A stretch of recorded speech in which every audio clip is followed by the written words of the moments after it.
Hello, we're live. It's Writers Wednesday, and I'm your writer, Janet Fitch. And this is, I'm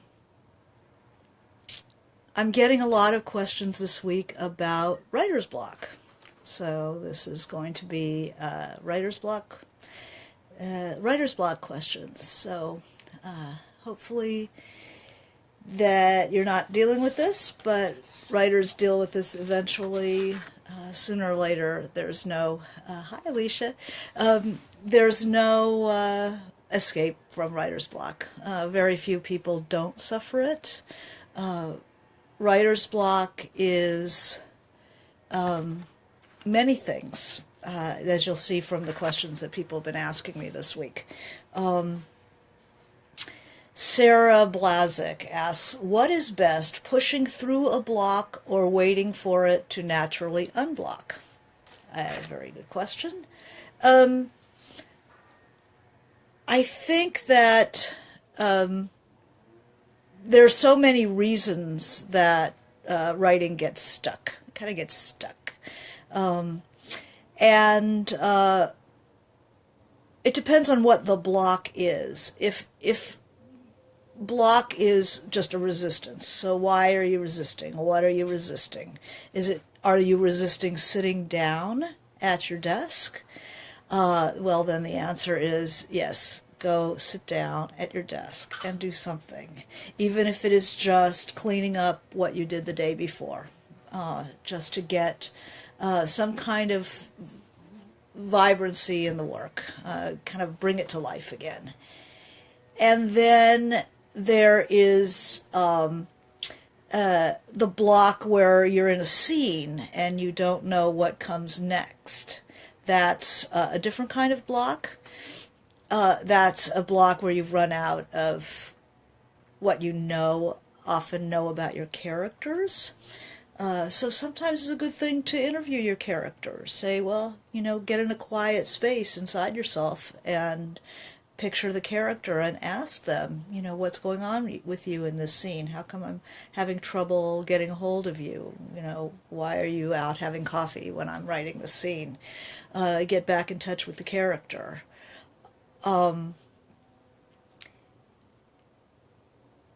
Waiting for it to naturally unblock is the worst answer, because these things get worse, not better, as you ignore them.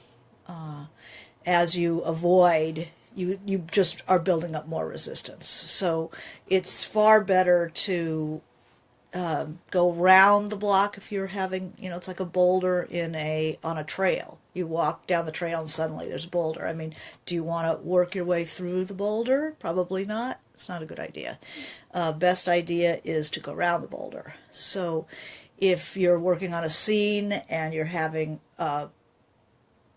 you've tried it and tried it and tried it, maybe go on to the next scene. Maybe tell the scene from another character's point of view can be really helpful. It's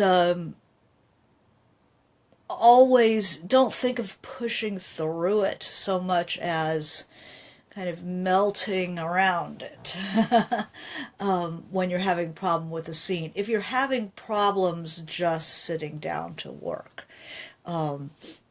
that's a different kind of block. And it's just dread. We call it dread. Existential dread. And what is the dread that leads to writer's block? It is often that there are choices that you have to make. You have to make a choice. Writing is nothing but making choices. Does he do this or does he do this? What is your character doing? And I had a very good therapist at one point. I was writing White Oleander, and I was absolutely stuck. What would happen? So I was milling around and not making decisions, and it was not coming together. I was really depressed. And so this wonderful shrink said, Janet, you think that if you make a choice, you are eliminating all the other possibilities. So you don't want to make a choice because you don't want to eliminate all those wonderful possibilities. But she said, until you make a choice, you have nothing. It's not that you lose a million possibilities. Until you make a choice, you have nothing. So go ahead and make the choice and pursue it. And if it's wrong, you always come back and tear it out. People do that. If you're afraid of that work, that it's going to be too much work,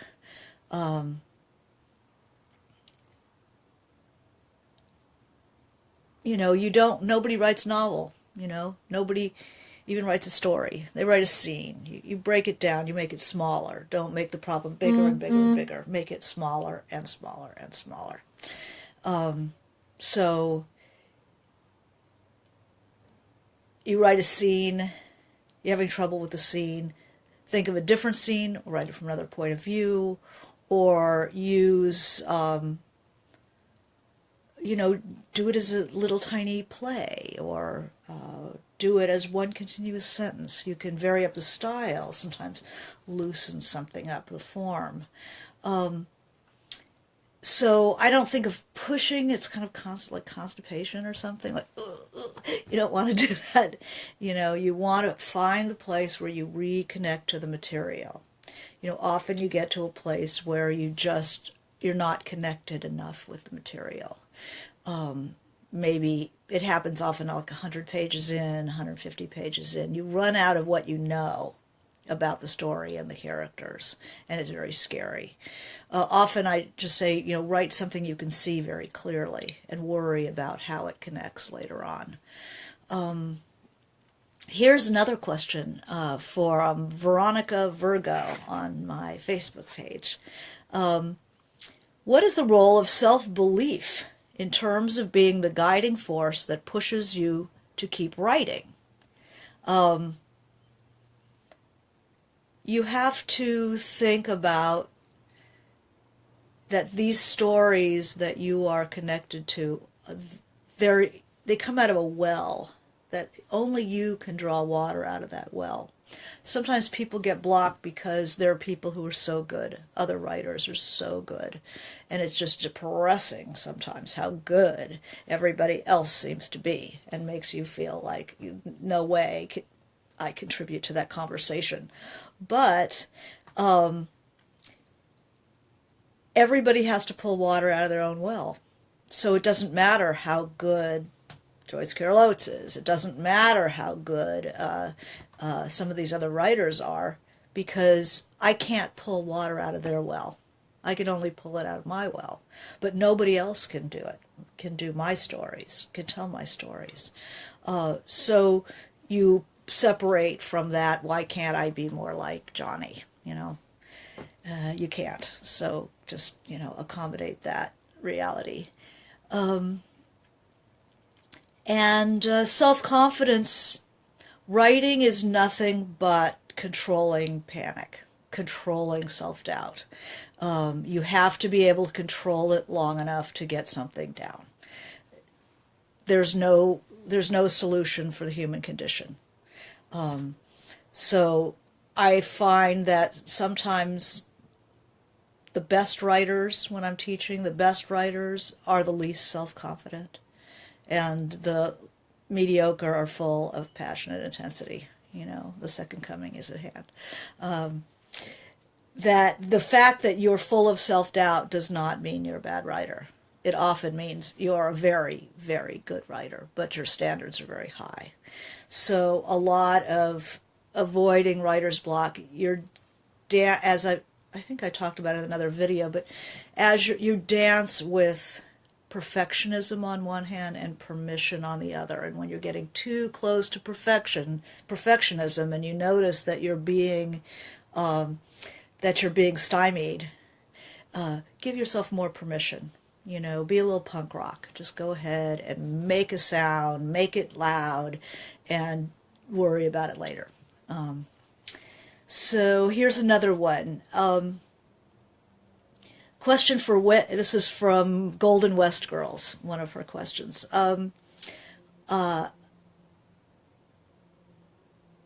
on Instagram. Questions for when you're in the weeds. Oh yes, we know that very well. It often feels like you're in the African Queen, dragging the boat. How do you know when an aspect of the story isn't working? Do you rely on intuition alone? I have a writer's group, so I don't rely completely on intuition. I also rely on their intuition. Am I barking up the wrong tree? I always know when something's not working because I work in a vague state of nausea all the time. And when that lifts, I know that I'm on the right track.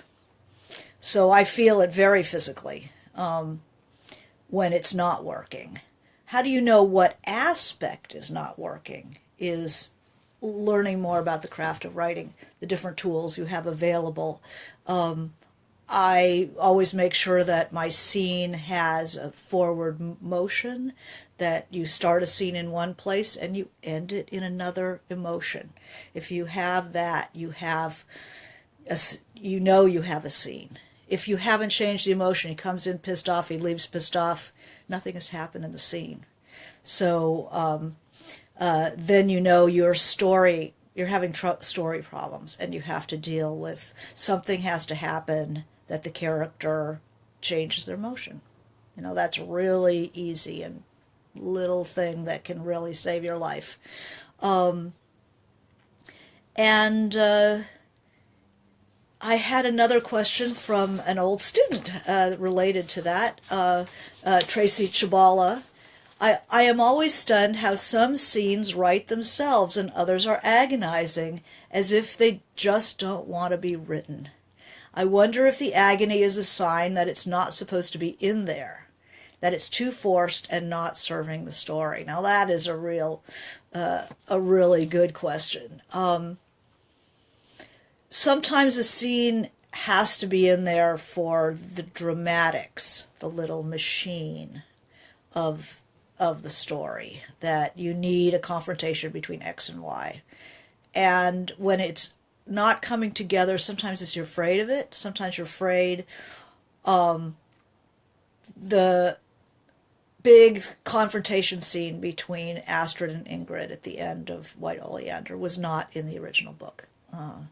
I resisted writing that scene. I did everything I could do not to write that scene because it scared me. It was big, and I was afraid it would be too obvious. And I was afraid that if it didn't work, it would ruin the book. So I was afraid of it. And that takes it needs to be in there. You go ahead and you find a way to connect with it emotionally so that it is not a placeholder. It is a living, breathing scene with conflict. If you're having trouble with a scene that needs to be in the place it is for the story to work, the little machine, plot, and we'll do plot and story maybe at some point, then you find a different way to do it where it's more surprising for you. Maybe you write it as a little playlet, or you write it whatever it takes to reconnect to what it is, to your story, to your characters. Know that you don't have to do it the way you picture it. You can try it a different way, as long as it does what you need it to do. Ultimately, why are they agonizing? Sometimes you're afraid of revealing parts of yourself that speaks to your fears, your desires, a little too naked. And that's you just have to take a deep breath and do it. Once you start doing it, then it'll come more easily. Or write some other part of the book until that one you feel up to writing it. But it's not a sign, Get away from the mystical thing as much as you can, because writing is hard enough without sticking a layer of superstition on top of it. But when you reread a group of pages and you notice I keep trying to put the scene in there and it just stops, it stops the stuff, it just stops it dead, then maybe you don't want it. Maybe, you'll try to find another place in the book to put it, and it doesn't work anywhere. I had Ingrid in Whitehall, I had Ingrid's backstory, and I kept trying to stick it in places, and everywhere I stuck it, it killed the story. It killed the forward momentum, so it just had to come out. So yeah, you work on your instincts. You crawl along on your instincts. You learn to feel when it's not right. Ooh, it just makes you sick.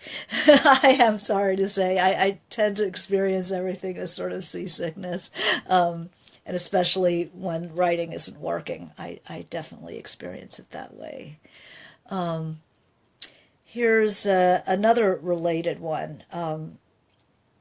How do you keep the ball rolling? What is your process to keep it rolling? Well, I find that writers, we love our characters. We just love them. We adore our characters, and we don't want them to hurt themselves. But your characters are not your children. You're exploring deep stuff about the human being, and you can't keep people safe and do that. There's a reason why they get rid of mothers in fairy tales, because mothers protect those children, and they don't have the adventures when mom's around, because mom is going to make sure they don't go out and do that. So you definitely want to make things tough for your character. You want them to hurt. You want them to get hurt.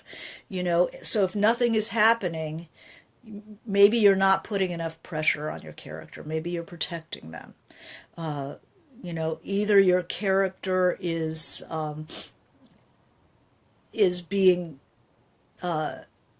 being challenged enough by the antagonist, or they're not experiencing the blows of life.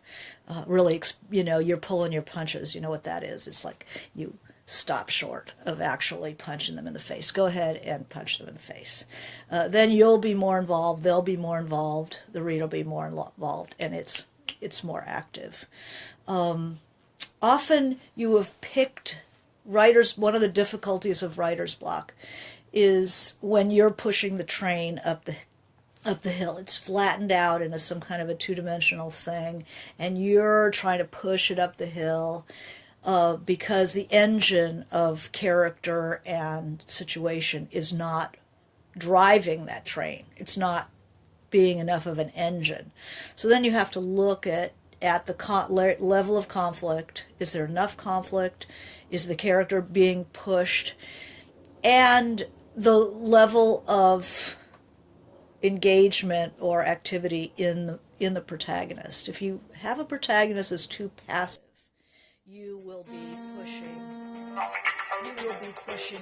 the hill. And you do not want to push the train up the hill. The character, your protagonist, has to be an active type of person.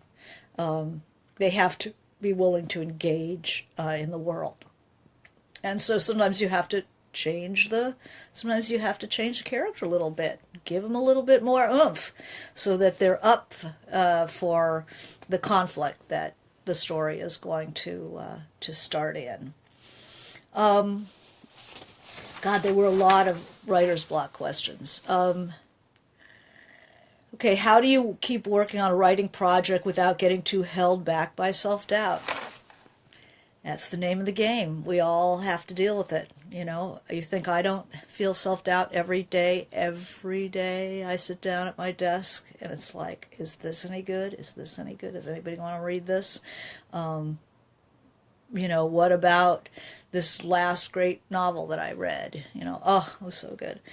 So watch your reading. If you tend to block, if you notice what makes you feel like writing. If I'm reading certain people and they just are so good, they make me want to throw the book down and go write. That's somebody to be reading. If you notice that they're so good, they just paralyze you, stop reading them. Even if they're really good, read them some other time. But if you're having this kind of a problem, you do not want to be reading people who paralyze them. Oh, you like my ringtone?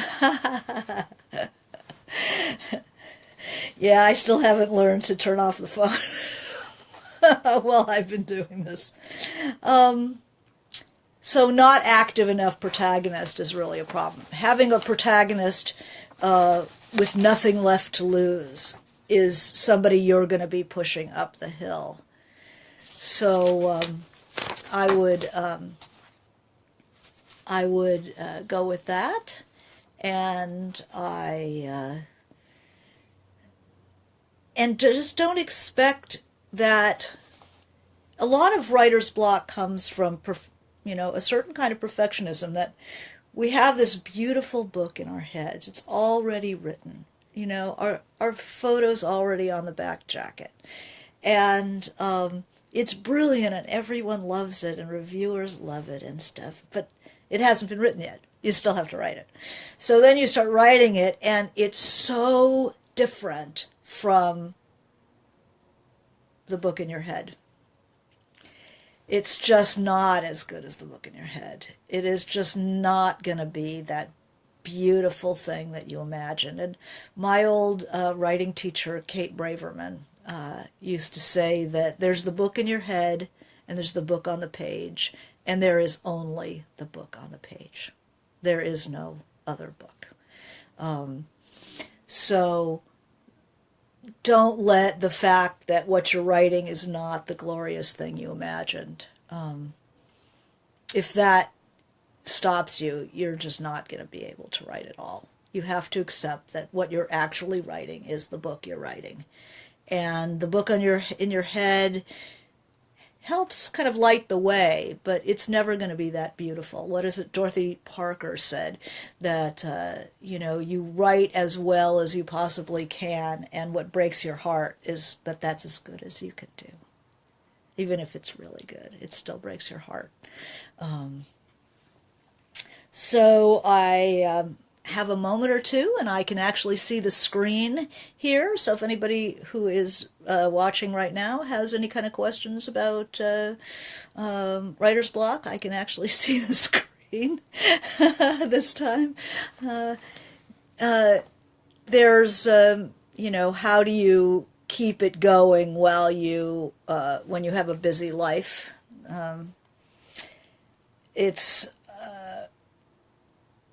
schedule. It's, I guess, the biggest advice that's related to the writer's block question is, if you leave your work, if you say, I'm going to put it off and then, work a full day on Saturday because I'm working during the week, it is harder to, or it's easier to keep a patient on life support than it is to resurrect the dead. So my feeling is write a little bit every day, even if it's 15 minutes. Work that hasn't been worked on for a while develops a crust, and you kind of have to crack the crust, and that takes time and effort and self-doubt and all the things we've been talking about. It's easier to stay in and just keep it alive. I would, if I worked a straight job, 15 minutes before work, 15 minutes at lunch, half an hour at night, will keep that thing on life support. It keeps it alive, and it'll keep it from scaring you, rather than waiting until you have a big chunk of time. And when you have kids, especially, grab any 10 minutes. Before I had kids, I would put, I couldn't write if anybody was in the house. And I got to the point where I could write if somebody was in the house, but not in my writing space. When I had kids, it was like, give me 10 minutes. Just give me 10 minutes. You want to draw on the couch with my lipstick, oh, it looks really good, honey. And then you grab those 10 minutes. So get used to grabbing time whenever it occurs rather than being spoiled and wanting a full day with no upsets or demands. You'll get a lot more written if you just even get 15 minutes here and there throughout the day. Keeps it alive. Fear of failure, fear of success, fear of writing for oneself. Can you conquer or even overcome it? There are psychological issues that we all have. You learn to deal with failure. It's just part of the job. It's you try not to internalize it. You try to just like F you, Fear of success is an odd little corner of the human psyche. It's like if we're going too well, are we going to be punished? No, you're not going to be punished. People are going to be envious. Oh my God, my friends, are going to envy me if I'm successful. Well, take it easy. If you have friends who are struggling, man, you don't have to like parade things in front of them. They know how hard you're working, and they're pleased for you. They just don't want it rubbed in too much. And you can do that. Be careful of other people's feelings. They want you to do well. So your fear of success might be a fear of envy of other people, and you can diffuse that. The feeling that you're going to have to pay for success is superstitious, and try to avoid that as much as possible. And the fear of writing only for oneself. Oh my God. When I started writing, I was writing for a good 10 years before I ever sold anything. I had to learn to write. I taught myself to write. And I thought, oh my God, year 8, year 9, should I keep doing this? I'm getting rejected weekly. What if I never publish anything as long as I live? What if I'm just writing and writing and writing for myself, basically? And so I pictured myself being a dramatic person. I pictured myself on my deathbed, as only a young person can. I pictured myself on my deathbed and pictured myself, and I have written my whole life and never published anything. How do I feel about that? And I thought about that, and I thought, I would have spent my life doing what I loved. And I realized I don't need anybody's seal of approval to do what I need to do. I need to write to work through my issues. I don't even know what's inside me except for writing. I need to do it, and I don't need anybody's permission to do it. And I would have died living my life exactly the way I wanted to live it. So I say, if you end up writing just for yourself and you don't get published, so be it. But work on that craft. It's not just writing that makes you better. It's getting the craft down so that you're actually improving what is on the page, not just please, please, please publish me, because publication isn't the point. It's being good enough to take a reader's time and challenging yourself to get better and better. What else? I can take one more.